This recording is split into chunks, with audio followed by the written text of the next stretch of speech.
Here's my question. The one common thread I see with you and Trump and this love for freedom is that you are happy warriors.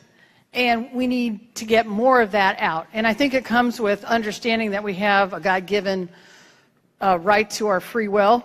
And that's where all this freedom and liberty comes from. So how do we get more happy warriors to get this message out and expand it exponentially? Because it's so necessary to overcome all the indoctrination of the last 2 or 3 generations to get that reversed. Well, we need people of courage.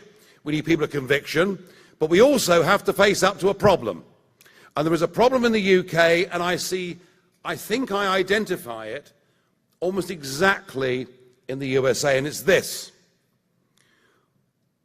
When I meet people of my age, or my parents' age, or I think to my grandparents' generation, they would often have fierce debates over dinner.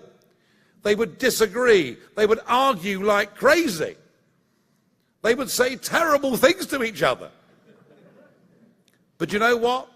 The next morning, it was all forgotten. And why? Because they all respected the fact we were democratic people. They'd lived through 2 world wars. They'd seen the price that had to be paid for liberty and debate. But what I see is something very frightening happening with many of our younger people. Our educational establishments, and I'm saying I'm speaking on behalf of both of us. Our educational establishments, through school, college, and university, have been so completely hijacked by the liberal left, who actually, in the classical OED definition of it, are the most illiberal people I've ever seen or met in my life.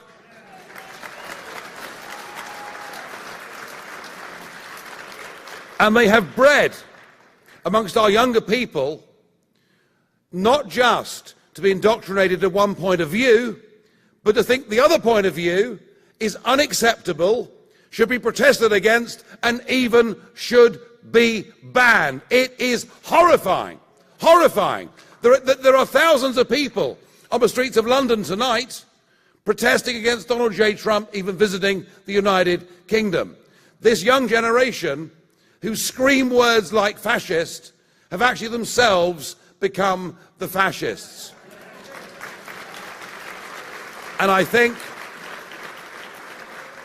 having promised short answers, but being incapable of delivering them, I'm going to finish by saying we need to teach our young people genuine, critical analysis.